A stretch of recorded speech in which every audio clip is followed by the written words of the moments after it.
The People's Platform. Good evening and welcome to the People's Platform.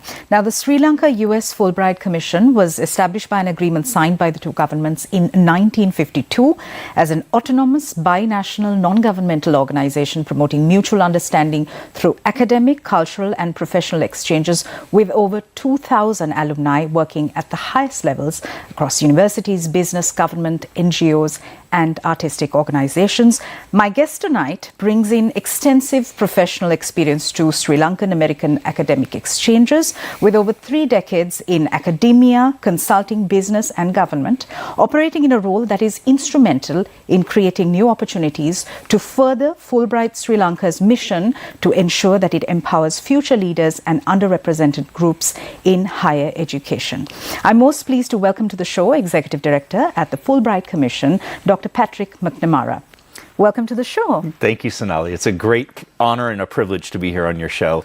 Patrick, you've been holding this position as Executive Director since January. Correct. What do you think are some of the most significant challenges and opportunities facing international education programs such as the Fullbright in today's rapidly changing environment?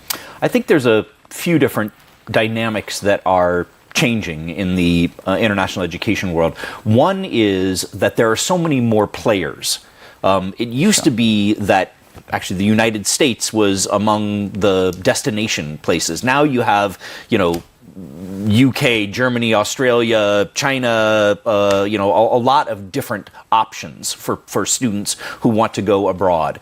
And I think that's actually a good thing. I think more quality education across the world is a great thing. So that's one of the changing dynamics. A second changing dynamic, I think, is that some of the internal dynamics of the United States have also changed. So you see the universities changing. I think one thing that I've been particularly interested in is the growth of community colleges. Right. These are 2-year, more vocational focused education opportunities. And I think that there's a place for that across the world as well. So those are a couple of changing dynamics that I think are actually challenges but also opportunities for international education. Some of the Fulbright scholars I know are such fabulous individuals. So if properly curated, collaboration and partnerships can result in the most brilliant synergy. Speak to us about examples of such brilliant synergy. Yes. Well, we have, as you said in the intro, 2,000 alumni. And that is both Americans coming here to Sri Lanka and Sri Lankans going to the United States, either for formal education or maybe to do a particular research project. I think that they then become ambassadors for each other. Right. And that has been, I think, one of the most exciting things. Just last week, a woman in her probably mid-20s came in to the Fullbright office, and she shared her personal story with me, which I was really touched by. She said that when she was in high school, she did not have a vision of going abroad. She didn't think that she was going to be able to. She came from a poor family. She didn't have the means. She didn't even think about that. But being in the Fullbright office, she was all of a sudden surrounded by these young people who believed in her and staff at the Fullbright office that believed in her. She ended up applying for and was accepted at, first it was the University of Dallas, and now she's in a PhD program in Notre Dame University. And she was such an inspiration for me to think her father actually sold their family home in order to pay for the first year of her education abroad. After that, she didn't know how she was going to pay for the second year. She said, I got a job on the campus and was starting to work and able to pay for the third year. She didn't know how she was going to do it. I guess a rich family in Dallas ended up sponsoring her and saying, this is a loan, pay it back whenever you can. Well, her dream was to go get her PhD, and her father believed in her dream. She was accepted at Notre Dame, and the next month, he died tragically.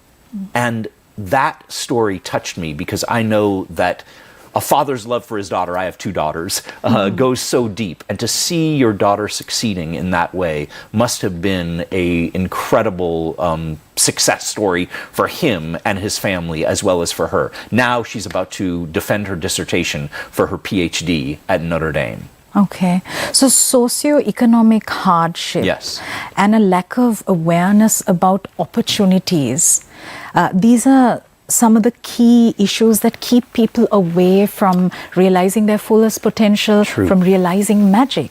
True. So how does the Fullbright Commission come in? I think there's a long history of believing in people who might not otherwise have that dream. But I also have to admit that there are some who have an impression of the Fullbright program, that this is a Colombo 7 sort of a thing, that this is the elite of Sri Lanka, that it's mostly Western province, from the big universities.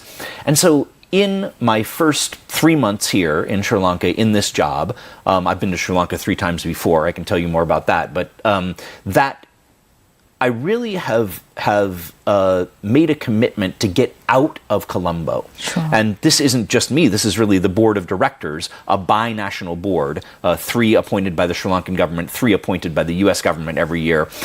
They really want us to get out into the provinces. So our first outreach was to the eastern province, right. Batticaloa, Trincomalee, Ampara.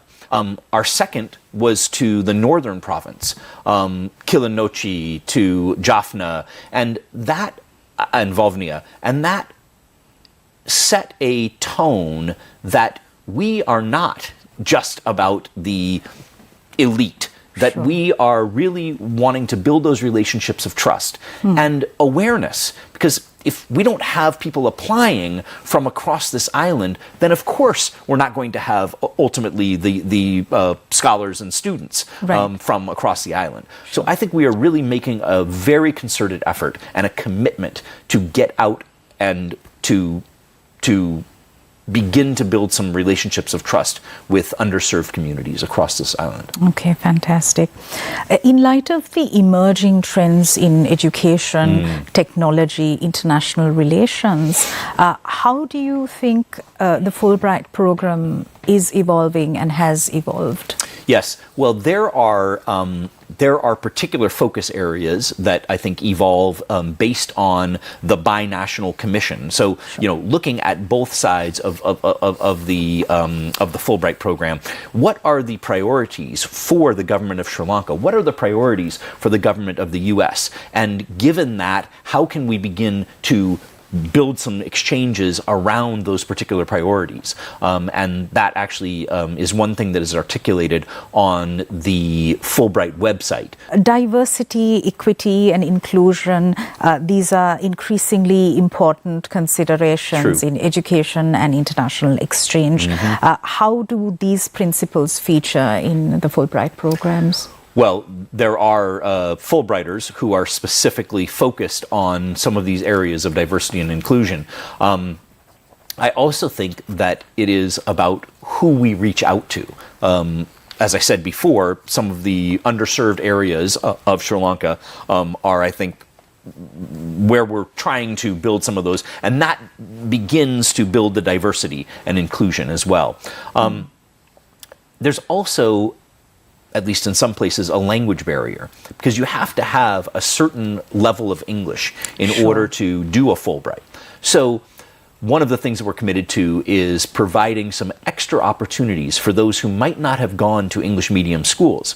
And so how do you, get their TOEFL scores up to the point where they are admitted into some of the, American colleges? How do we, get, even coming the other direction, some of the American scholars to have at least a basic, Sinhala or Tamil, whatever community they're working in. So I think that diversity and inclusion really goes both ways. How we're doing that is an evolving answer, but we are very committed to that. I'm in conversation with Dr. Patrick McNamara. We're going for a short commercial break. We'll be right back.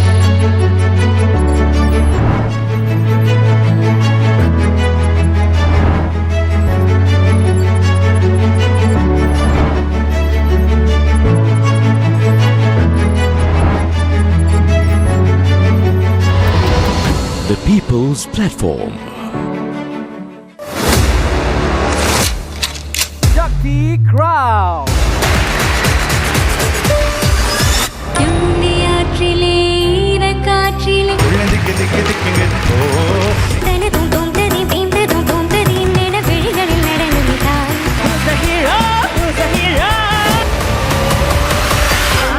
Shakti Crowd.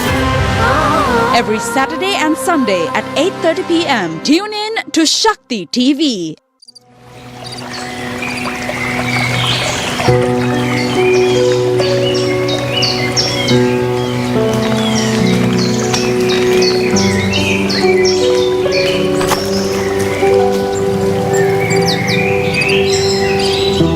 Singharaja, Sri Lanka's precious world heritage.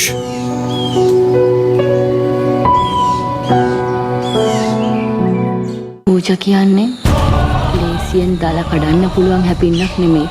තල කඩලත් නවත්තන්න බැරි නම් මට ලොකු සැකයක් තියෙනවා මේ හැම දෙයක් පිටිපස්සෙම ඉන්නේ පූජා කියලා. එයා බොරුවට අහිංසක විදිහට වායිසා රඟපානවා. අපේ පූජාව අල්ලන්න හිතාගෙන කුරුළු මෙහෙම දෙයක් කරා වෙන්න පුළුවන්. කුරුළු නම් අභිමාන්ගේ කඩේට ගෙන තිබ්බේ. කුරුළු මම්මට කවදාවත් සමාවක් දෙන්නේ නැහැ. කුරුළු අභිමන්ට ආදරේ ඇති මංක නැහැ කියලා කියන්නේ නැහැ. හැබැයි මට තියෙන ප්‍රශ්නේ ආදරේ කියලා ඔය වගේ පරිගන්න පුළුවන් මිනිස්සු.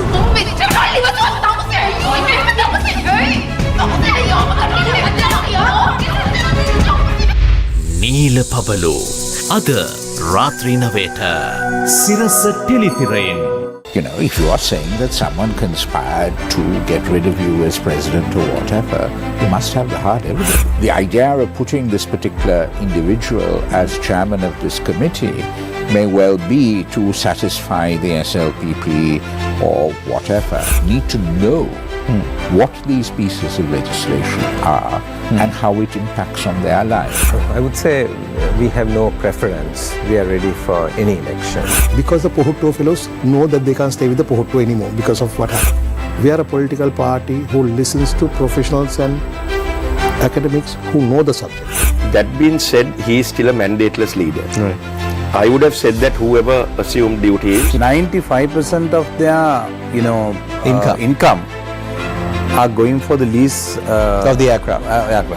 The government is trying to introduce, let's say, 40 new or 40 amended laws. That doesn't mean that we are developing in that area.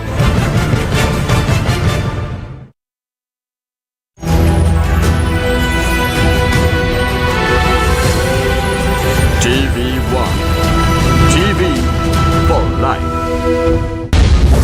Minister Vijayadasa Rajapaksa also invited to the presidential race. No such invitation and decision yet to be reached on the candidate.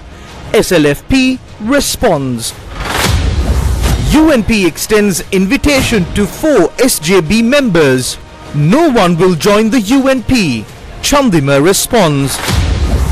President walks along the Pico Trail. Explore opportunities for the revival of the tourism industry.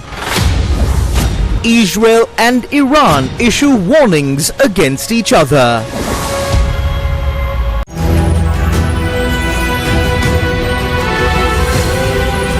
TV1 TV for life.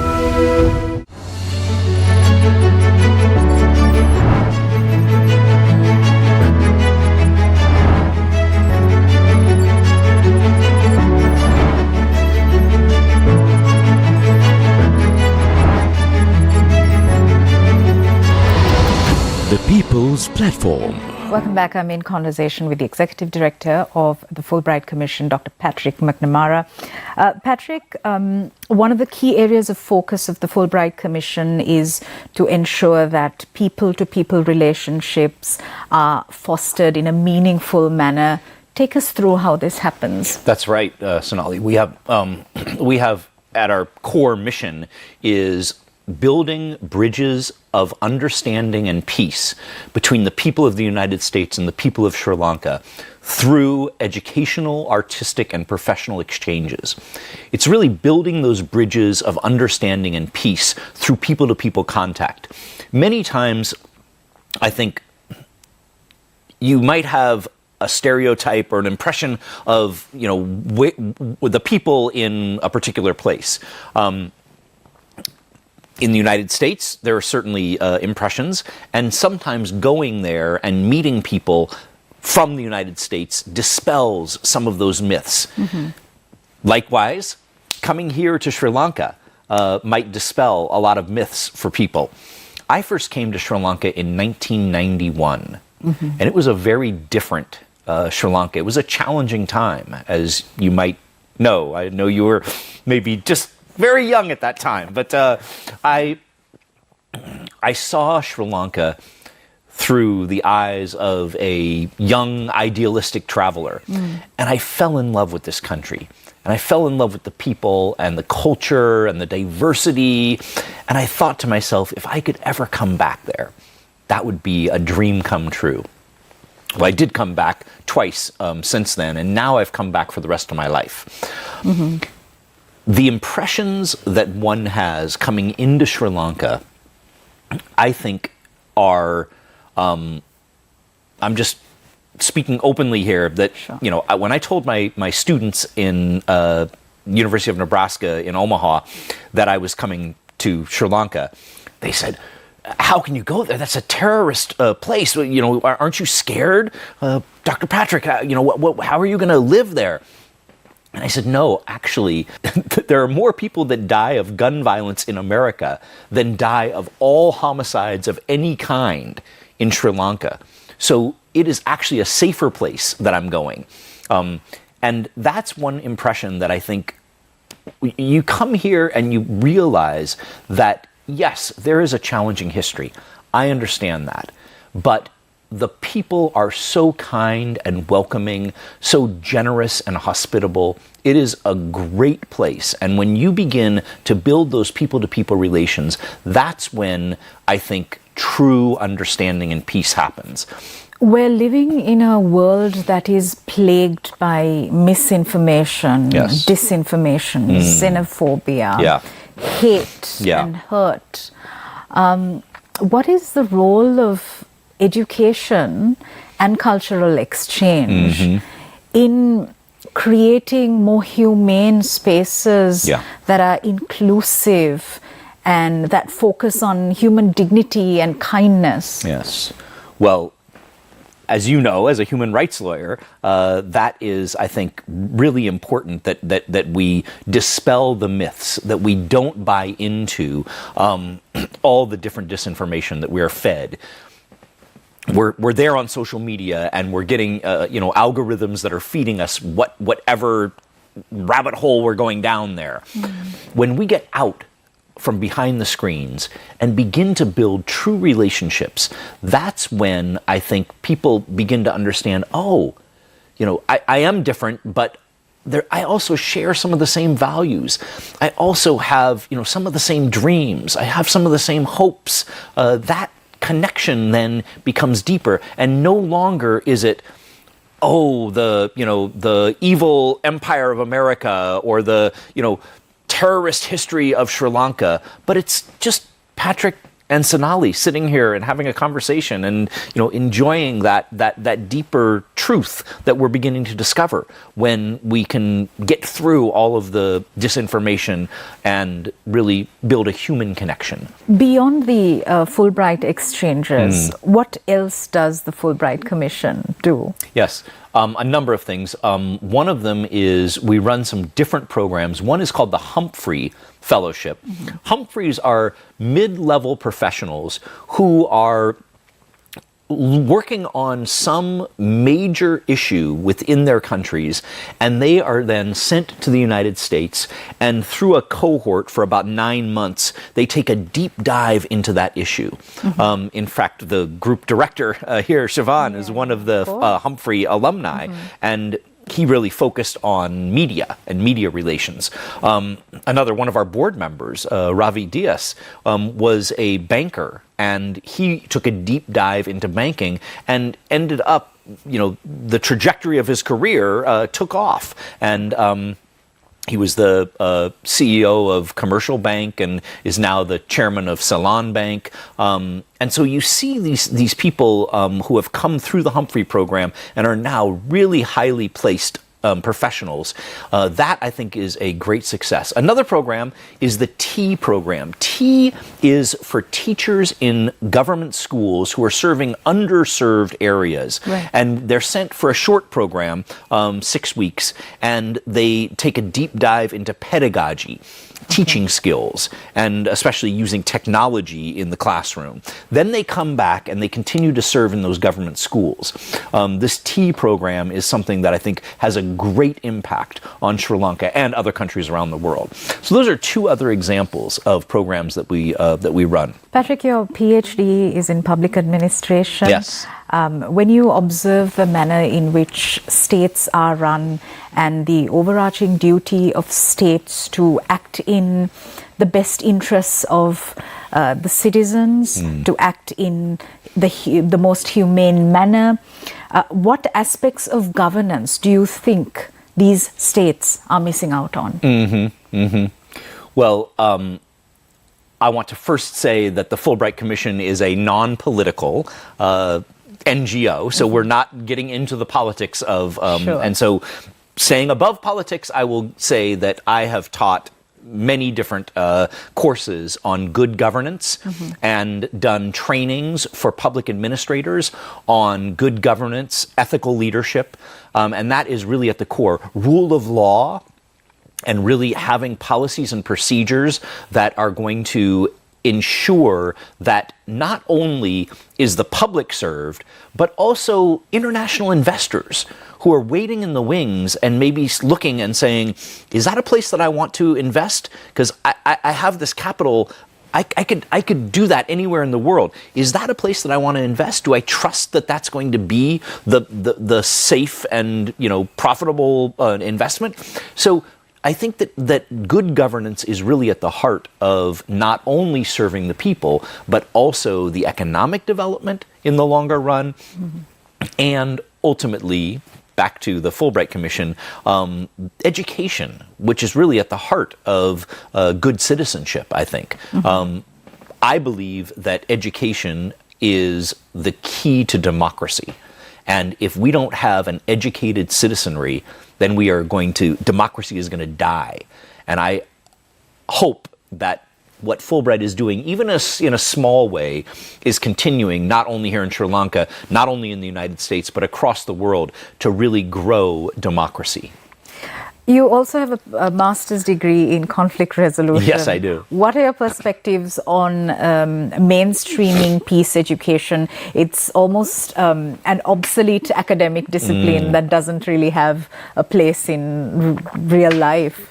Oh, I hate to hear you say that, but I do think peace education, and I do think that conflict resolution skills are essential to life. I use my conflict resolution skills every day, not only in my job, but in the rest of my life as well, in my family, in my community, in my place of worship, all these places that conflict resolution skills are important. I believe that peace education starts with an inner look. And if we are feeling such great inner conflict, such great angst within us, it is very hard to be effective in whatever it is that we're asked to do, whether that's being a student, being a parent, being a TV journalist, being a Fullbright Commission director, whatever it is. We need to have at least some inner journey that's taking us into projecting a peace into the world around us. Because if we are projecting conflict everywhere into the world around us, then that is just creating a more conflictual workplace, a more conflictual education space, a more conflictual TV studio, wherever we are. I feel, even though, I'm sure you have some hard-hitting questions, you also have a mannerism about you that is very inviting and has, a connectivity about it. That's probably why you're doing the journalism that you're doing, right? That you're projecting an inner peace and inner strength as you are connecting with people. And I have seen many journalists who come at you and that's a different energy that you're putting out into the world. Mm-hmm. So peace education is not obsolete. Peace education starts with who we are, and then we can learn some skills that can make this world a better, more peaceful, more understanding place. Thank you for that comment. I appreciate it very much. My final question to you, multi-stakeholder discourse, multi-sectoral dialogue is so important for us to make key decisions which are inclusive and participatory. How do you plan to engage with stakeholders, including government agencies, academic institutions, and civil society organizations, both in Sri Lanka and the United States, to maximize the impact of the Fullbright? That's a great question, and I do think that is really the vision, to have multi-stakeholders all buying into the Fullbright mission. How we do that, I think we're still kind of figuring that out. We do have a history of some of that engagement, but I think one of the ways is to up our game on alumni engagement. So we have alumni in all different sectors. And I think if we can find ways to connect the dots with our alumni, and I'm not just talking about Sri Lankan alumni, I'm also talking about American alumni. If we can begin to connect the dots and build a stronger alumni network, that will then result in greater multi-sector, multi-stakeholder cooperation and collaboration. I mean, my hope, because it's my job, is that will ultimately benefit the Fullbright Commission here in Sri Lanka. But even beyond that, it's hopefully going to also, again, back to our mission, build bridges of understanding and peace between people of the United States and people of Sri Lanka. And that, I think, is ultimately what we hope to do. Dr. Patrick McNamara, this has been wonderful. Thank you so much for your perspectives. Thank you, Sonali. Appreciate it. Thank you for watching us. We'll see you again tomorrow. Good night.